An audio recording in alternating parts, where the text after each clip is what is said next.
Doing very well, thanks. How about you? I'm doing excellent. And you have been traveling quite a bit. What is new with you? Can you tell us your latest updates? Sure. Just very quickly, I just got back from Geneva, Switzerland, where I had one of the keynote presentations at DevOps Days Geneva.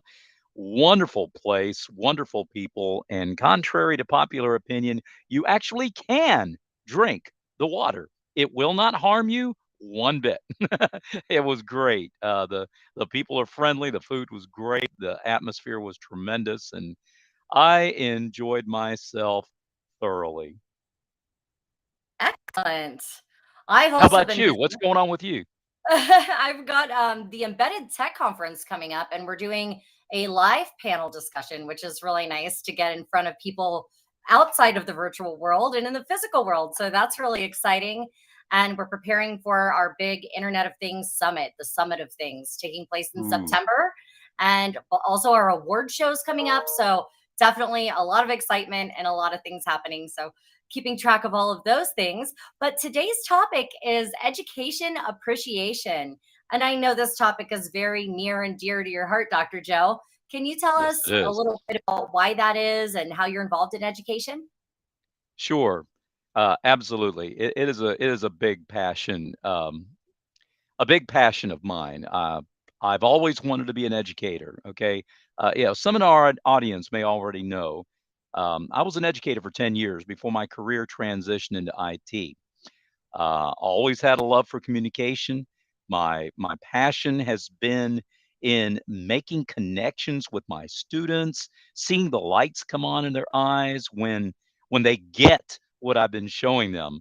I enjoy the interaction, the object lessons, the practical applications, the demonstrations, and to this day, this overwhelming passion, this it's translated into my desires as being an international keynote speaker, my desire for my audience to get it. Okay, speaking at dozens of conferences every year, I actually view every single one of them with an educator's heart, with a desire, again, that they might learn something new. Okay, that they go home with a new skill that they didn't have before, that they view actionable data or innovation or data driven decision making or professional development or whatever topic that I might be speaking of, that they view it in a new light with a new awareness for how they can use that knowledge in everyday life and come out of there better off they were when I came in. And by the grace of God, if I get to be able to accomplish that within a 30 to 45-minute session, well, let me tell you, I will call that day a success any day of the week, any day of the week. See, that's what gets my motor going. And it's totally worth it when it comes to education. And I feel what I'm doing with Industry Insights webinars is very educational as well. And it's tough for me because I'm learning a new industry each month, which is a lot to learn. And at least I have all of these experts that I've been asking for advice on these different industries, but it's a learning experience for me. And I'm sure it's a learning experience for the other panelists as well as the audience. So it's an interesting series and an interesting amount of information that I'm processing all the time. Yeah. But I feel that you're never too old to learn. And I feel that we should always be learning and always push ourselves to new heights. How do you feel about that, Dr. Joe? Oh, yeah. Absolutely, Tiffany. Never too old to learn, never too young to learn. It's always a good time to learn. I couldn't agree with you more, Tiffany. A study with more than 5,000 participants, led by the Yale School of Medicine in 2020, found that those who were more educated tended to live longer than those who were not. Okay.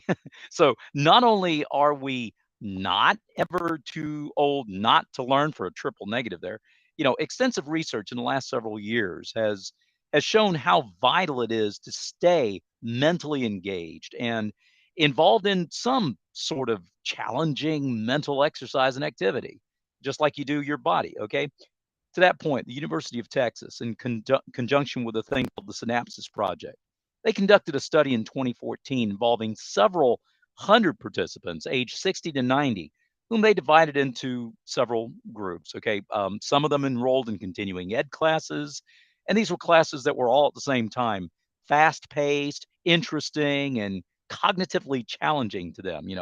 I'm talking about things like painting, digital photography, learning a new skill, that sort of thing.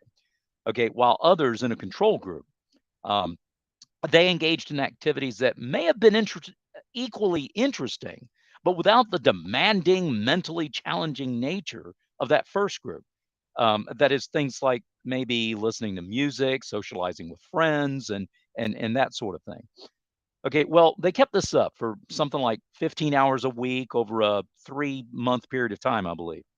And all of the participants had their cognitive functions measured at both the start and at the end of this 3-month period here.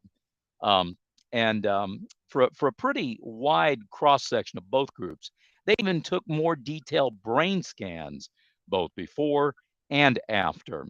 Now, if I remember correctly, there was also a third group that they had set up as sort of a, I guess you'd call it like a placebo group, that they just went about their normal activities, no changes. Okay. Well, not surprisingly, they found in this study that the people in the high challenge environment, who were mentally challenged, they had significant improvement not only in their memory skills, but also in their attention and in their concentration with overall enhanced neural efficiency, they said, in several areas of the brain. And what's even more interesting to me, Tiffani, is that several people in that high challenge group had scans made about a year or so later after the study was over, and the positive effects were still evident after a year. Now, what's the point? Okay, numerous other research projects, just like that one and others, have all come to the same conclusion. Um, that is that in the same way that we exercise our bodies, to keep them healthy and fed, so also the mind needs to be exercised at any age, stimulated, challenged, engaged, stretched, utilized. Okay, and again, exercised, whatever, to keep it fit as well. Again, at any age. As we do age, we have the added benefit of the wisdom that comes from applying life's experiences, right? And that gives us a richer means of relating new skills to the ones that we already have. So yeah, Tiffani, I'd say I don't think anybody is too old to learn. Your take? Well, I feel that knowledge is power. And so by learning your entire life, you're just gaining that much more information that you can use throughout your entire existence. And so, I mean, if you, Mhm. I'm sure many have heard the saying that if you don't know your rights, then you don't have any. And I feel Right. that not having access to certain information is very limiting. But what are your thoughts on that, Dr. Joan? Yeah. Knowledge is power. I like the way you say that. And that might seem like a pretty good maxim to live by. I try to live by it anyway. But uh, yeah, the more you know about certain subjects, the more likely that you will be capable of figuring things out. Okay. The more you know, the more self confidence you might tend to have, because you're not just sitting there scratching your head. I wonder what I'm going to do. So yeah, I would agree with you 100% on these statements. But I think I need to take it a little step further. All right. Because I believe that knowledge in and of itself might not always be enough, but rather the proper application of that knowledge. All right. Something that we would better know as wisdom is what I believe will make the difference even more so than just knowledge. For instance, just because you possess the knowledge of riding a bicycle doesn't mean that you're not going to crash, right? Knowledge says stay balanced, keep your hands on the handlebars, pedal like crazy, right? But applied knowledge or wisdom, well, that's the thing that's going to say steer clear of the potholes. Don't try to pop that wheelie to impress that girl. Remember to put your helmet on. Keep your tires properly inflated. Watch out for squirrels and dogs and whatever. Okay, right. Knowledge knows where all the traps are, but wisdom takes action to avoid falling into those traps the second time around. Right. Okay, that is powerful.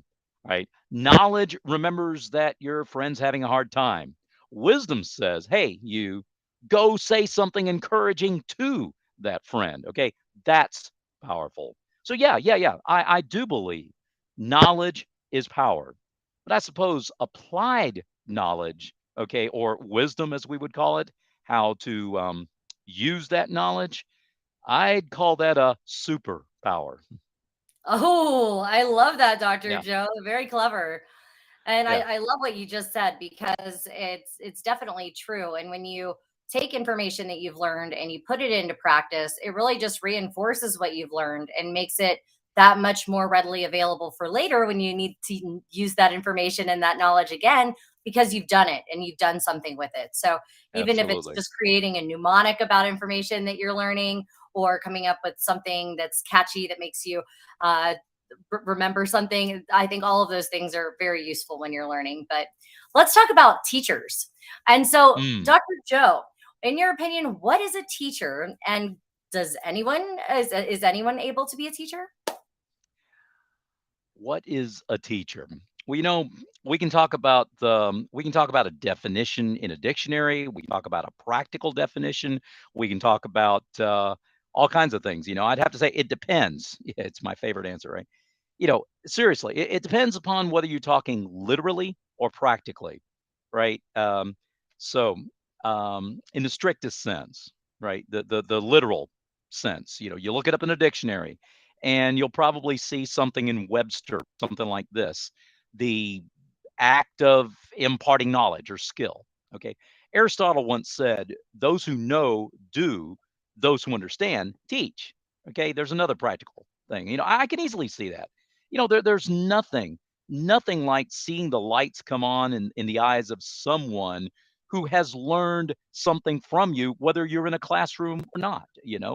I speak from personal experience. Okay, but to me, a teacher is so much more than just someone who is literally a teacher, who is in a formal job as a teacher, okay, an instructor, a mentor, a professor, or someone who is in the business of imparting knowledge, okay, because when you get right down to it, if I couldn't remember when, say, Shakespeare was born or something, okay, I can just Google it, right? No teacher needed, right? You can gain the knowledge of facts and figures by simply reading them and committing them to memory on your own. Again, no teacher needed. You can figure out how to assemble a swing set or a bicycle or a work desk or whatever you want to build by using some instruction manual and hopefully following the directions provided. Again, no teacher needed.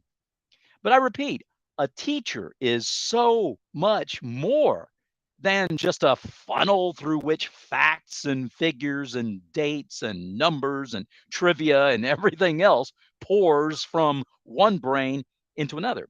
See, there's the understanding of how the learning process works. There's the ability to forge a connection with all different types of people that you're talking to, from different backgrounds, having differing needs and wants and desires, issues, troubles, goals, fears, strengths, weaknesses, whatever.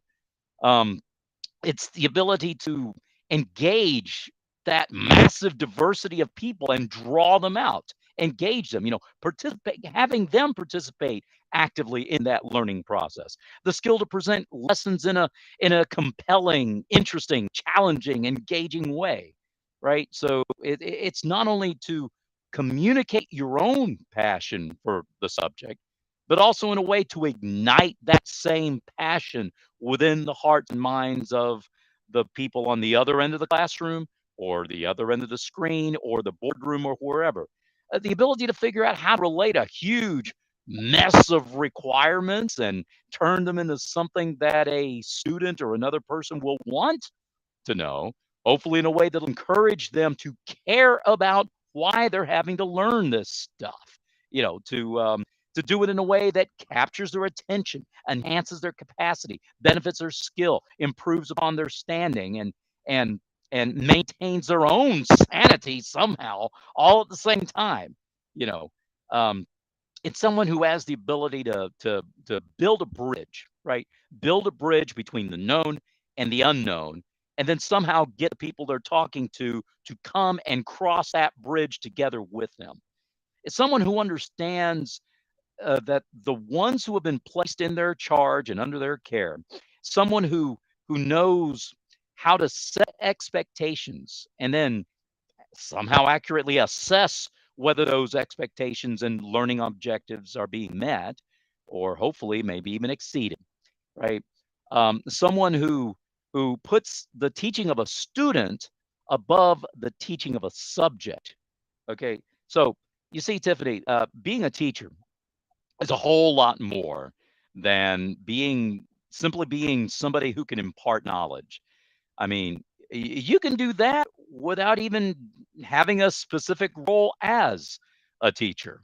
Okay. Um, as far as whether or not I feel anyone can be a teacher, the second part of your question.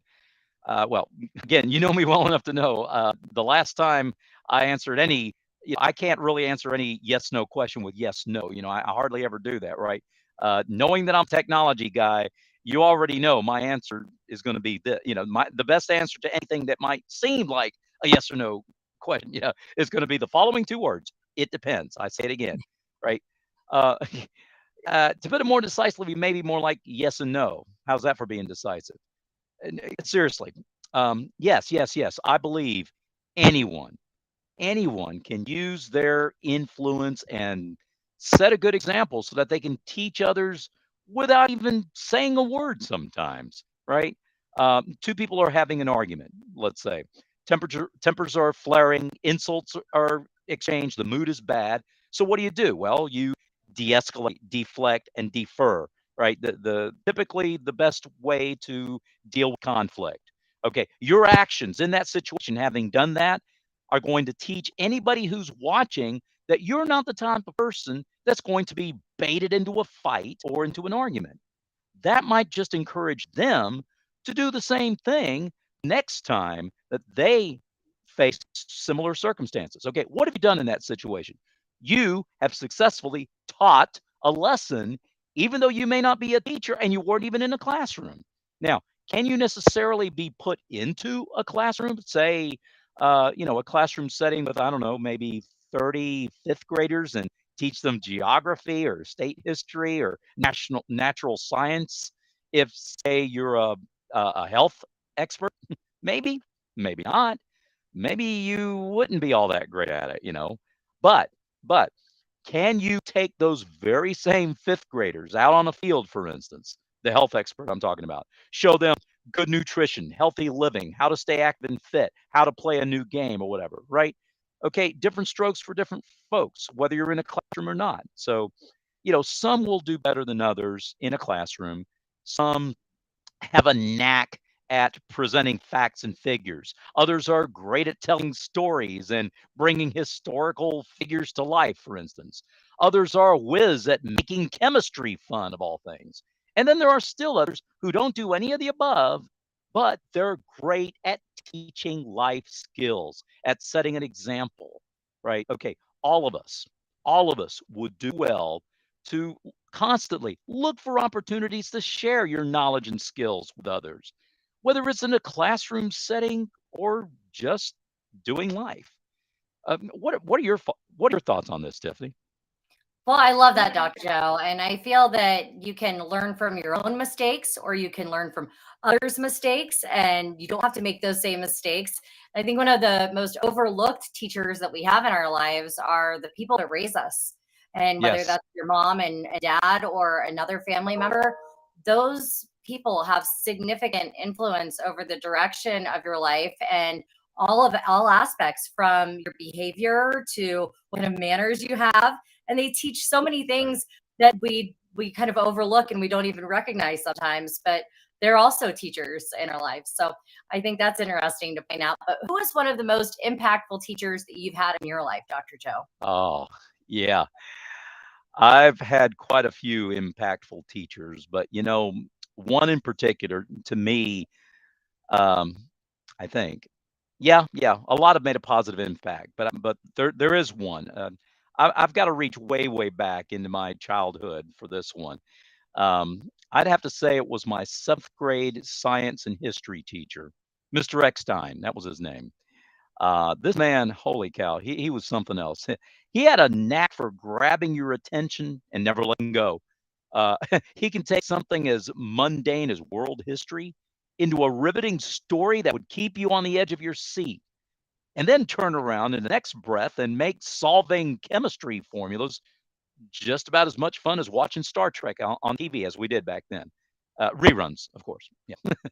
But the one thing though, the one thing that stood out about this man above all else was his unique combination of being fair, strict, and kind, all at the same time. He was really strict, but kind.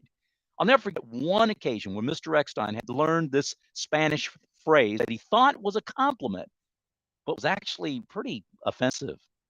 He said this to me, not knowing any better, but I got pretty upset. Now, trying to be the tough guy, I didn't say anything about it. I held it in. I didn't let him or anybody else know how upsetting it was. That night at dinner, my parents noticed how upset I was. They asked me about it. I couldn't lie. I told them about it. I told them what happened at school that day. I mean, I wasn't trying to get Mr. Eckstein in trouble or anything. I was just trying to get it off my chest. It really bothered me. Well, I had no idea that my parents would be talking to him in the principal's office the very next day, that morning. Well, later that same day, at the start of our science class, Mr. Eckstein called me to the front of the room. You wouldn't believe what he did. He apologized to me in front of the whole class. Totally blew me away. Okay, I already had a great deal of respect for that man. Okay, well, let me tell you something. With that act, that man grew 10 feet in my eyes that day, and I've never forgotten it since. So yeah, talk about making an impact. That did make an impact on a kid. That even a teacher can make a mistake. Even a teacher can own up to the mistake, and that teaches me that if I make a mistake, I ought to own up to it too. How about you, Tiffany? What did you have a teacher that made a major impact on you? So many. It's so difficult to choose just one. So I'm going to Yeah. just highlight a couple briefly. Well, from Mrs. Carpenter, who taught me everything that well, the roots of my grammar and punctuation, and she was brutal. And so anything that I submitted, she would go through it, and it felt like there were red marks on everything that I thought was most perfectly presented material. But it did make me so much stronger later in life as a writer and even in my speech, that I applied the things that she was teaching me. And, no one likes to be told they're making mistakes, but you can learn from your mistakes and it'll make better in the end. And it was also my Absolutely. art teachers, because I had Michael Seiler and John Sun, and they were phenomenal art teachers.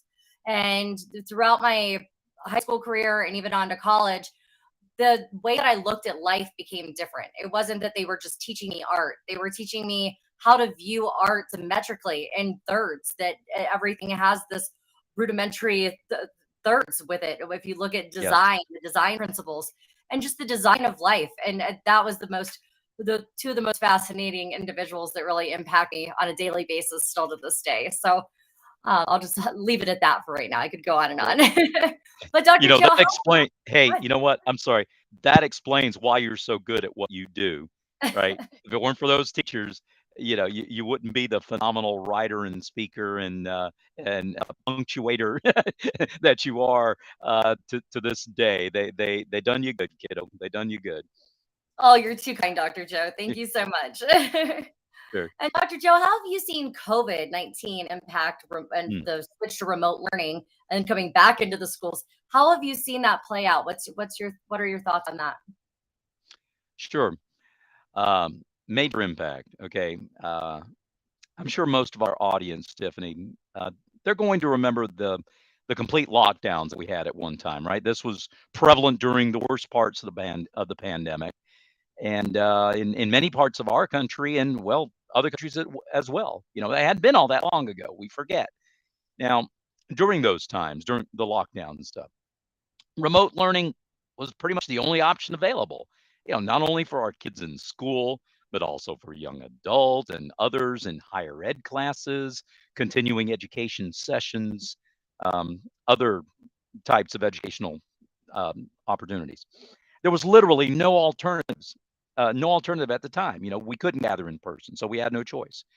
Okay, many at that time were caught by surprise, at least at the beginning, not anticipating the surge in demand for internet connectivity, adequate infrastructure to back it up, appropriate software packages and software packages platforms to as a platform to to facilitate it, and adequate devices as adequate means of delivery. Not to mention the potential learning curve for both educator and student alike to get proficient with the use of all the related tools and technologies and the nuances that come with it. And also, not to mention coming up with creative ways of engaging students, especially the younger ones. When you don't have any in-person interaction, right? No visible body language, the chemistry in the room, the synchronous and or continuous feedback that you get in an in-person conversation. Those are some of the most important things that educators would normally have to gauge the effectiveness of their methods. So they either had to leverage, adapt, or improve upon existing methods, or come up with new methods altogether. Okay, because of the compressed timeline at the time, you'll recall that we were all forced to, excuse me, we're all forced to either innovate or stagnate, right? To either improvise where we can or apologize where we can't. All right, so this all had to be done pretty doggone quickly. PDQ, um, rightfully said, necessity is the mother of invention, so the maxim go. So a great deal of progress by necessity was made in an amazingly short period of time during the pandemic. It wasn't the most ideal set of conditions or circumstances for optimal learning, and it was a struggle for many. We'll admit that. But you know what? By the grace of God, we survived. Perhaps not everyone thrived, but we survived. Okay, and some thrived. We learned a great deal from the experience. Okay, so now here we are, 2 years later, mostly on the other side of COVID. And of course, no, I'm not one of those that's going to pretend that COVID is completely behind us. It's not gone. It's still, but we're on the other side of the worst of it. Maybe that's a better way of saying it. We're mostly back to in-person learning now. But look at the progress we've made. Okay. We now have a much greater capacity to facilitate the continuing of remote learning. We've gotten so much better at it, right? We know that it is indeed possible to accomplish, and we seem to be more focused on the needs of the learner, along with the learning process itself. Realizing, as I said earlier, we teach students, we teach people, we don't teach subjects. Okay, so the conditions and situations that were thrust upon us during the height of the pandemic were challenging indeed. All right, but they forced us to think outside the box, to improve our capacity for innovation, enlarge our understanding of that learning process, open more lines of communication, and set us on the path of greater appreciation for the value of the interpersonal relationships and interpersonal reactions and interpersonal dynamics when we are able to have it, which we are now. How do you see it, Tiffani? Well, I agree, Dr. Joe, and especially when you were talking about the value of the in-person classes, because Hmm.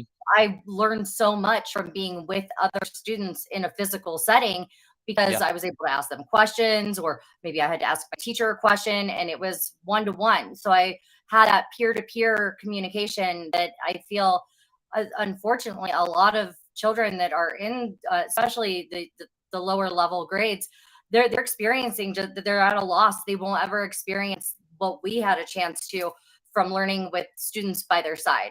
But as it's a Hmm. transition, I mean, remote learning has had its pros and cons. There's been a lot of good things that have come out of COVID as in regards to education, because it's giving a lot of opportunity to people that maybe are at a distance already, that they're more connected because they were never connected in the first place. Right. It's also just created different across the board standards for different educators, I would guess, even though I'm not an educator, but that would be how I would see it affecting them. Yes. And also, just they've had to learn so many other things because now they're having to learn how to, make sure you wash your hands, make sure you social distance. They're things that I would have never thought that children would have to learn, and or any person would ever have to learn. But it's been a learning experience Hmm. for all of us. And I also see the remote learning aspect of it staying to some degree. And as things progress, I think that the entire curriculum is going to change because they're getting already more in touch with the technical skills because they're using this remote learning software. And kudos to all the parents out there, by the way, who have helped their children in the remote learning process during COVID. Amen to that.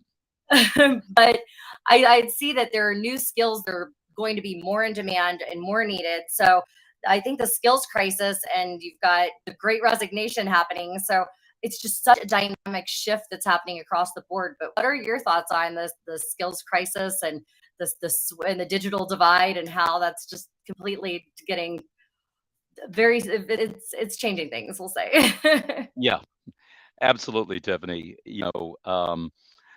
I I've seen people in their 20s who don't know how to balance a checkbook, okay?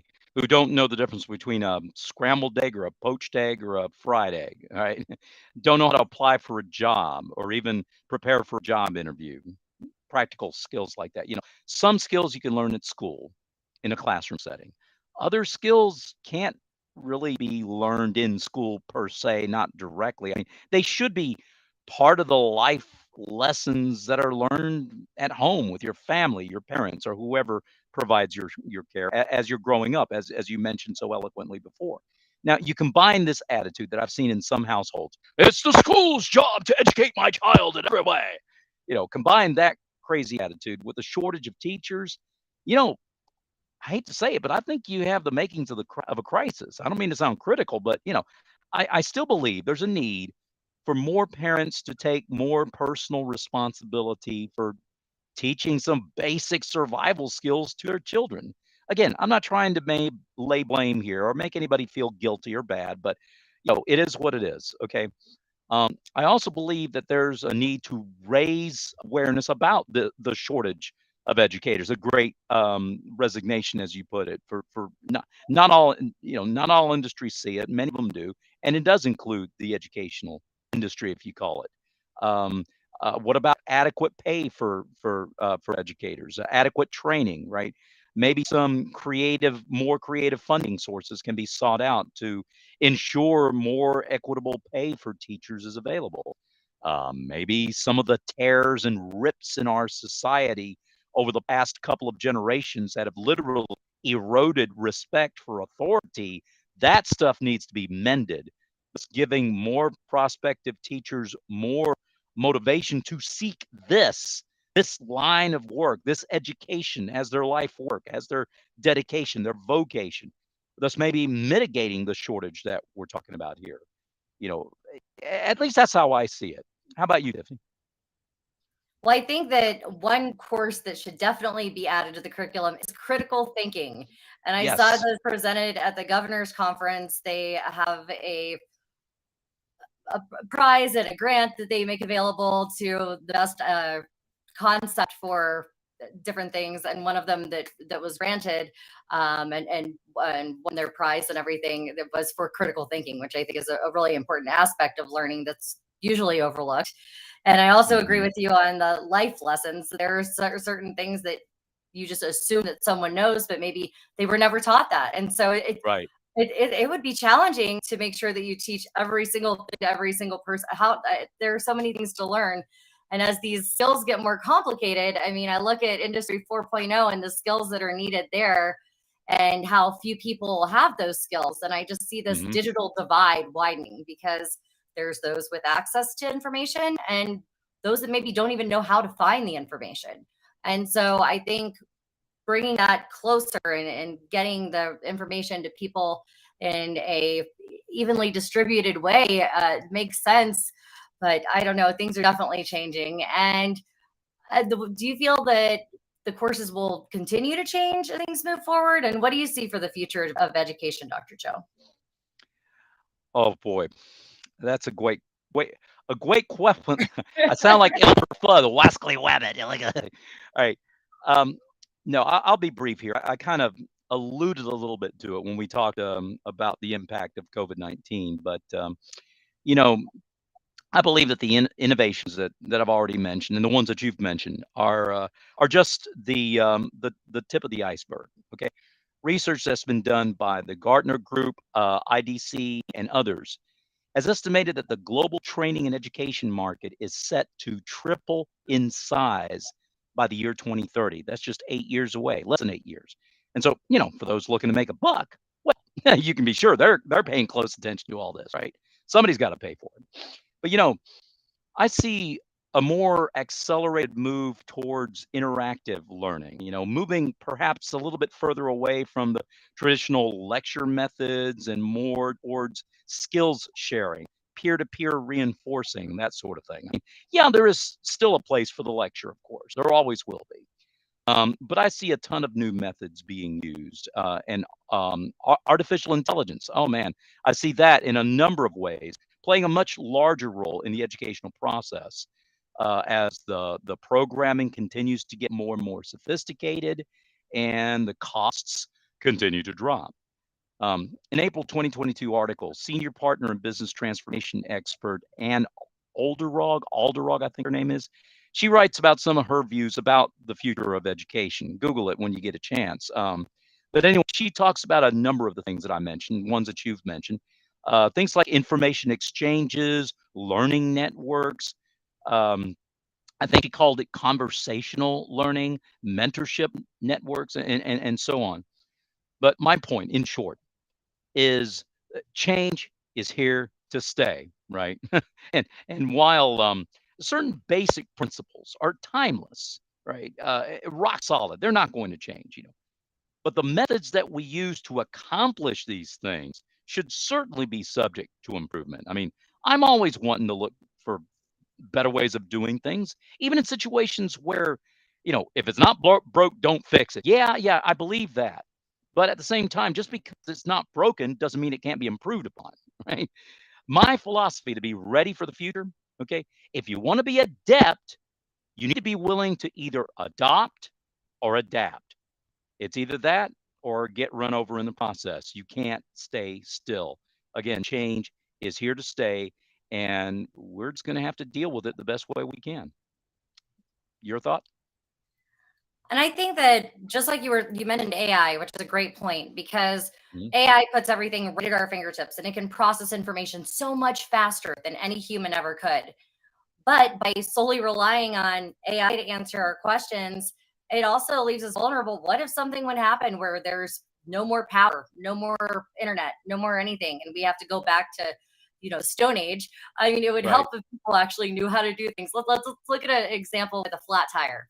Okay, so you'd think that people would know how to change a flat tire, but with augmented reality, you could put on AR glasses and you could literally have it point out where to change the lug nut, how to do this, how to do that. And it'll take you step by step looking at a wheel or an engine or anything that you're trying to fix for that matter.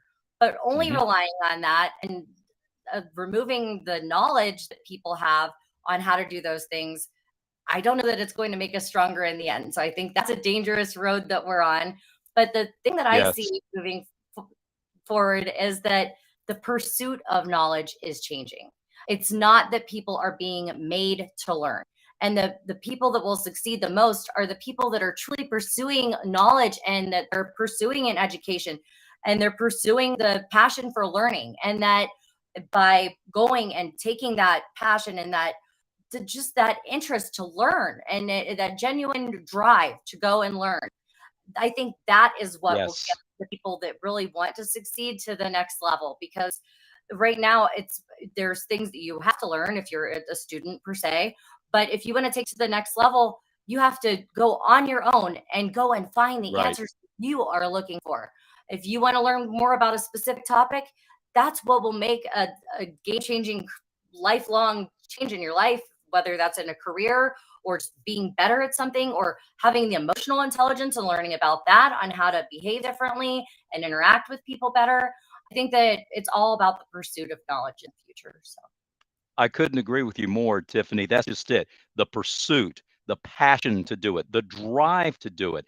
That cannot be taught nor learned in a classroom. That's something that's got to come from within, that drive that you have to improve upon things, to improve upon yourself, to improve upon your fellow man, to take advantage of the tools that you have. That's just it. take advantage of the tool, wield the tool, but do not necessarily depend upon the tool. The tool is only a tool to help you perform the task in a better, perhaps more efficient way. But if all you do is depend upon that tool, what's going to happen when that tool's gone and you don't have that extra help? Just like you were saying, a good EMP burst, there goes your VR, goes your AI, there goes everything, right? So, being motivated to pursue those things, like you said, that's an excellent way of saying it, Tiffani. I echo your feelings 100%. The drive comes from within, and you work it out in the way you pursue it, and you just keep moving forward, utilizing the tools, but not depending upon them.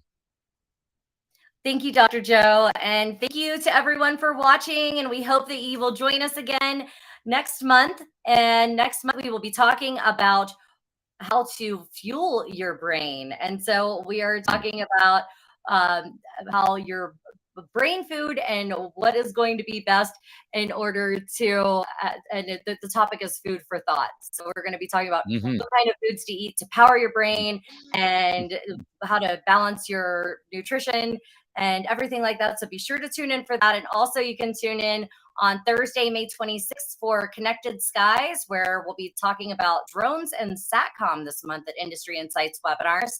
And you can get more information on all that at iotmktg.com. And again, thank you so much, Dr. Joe, for joining me today.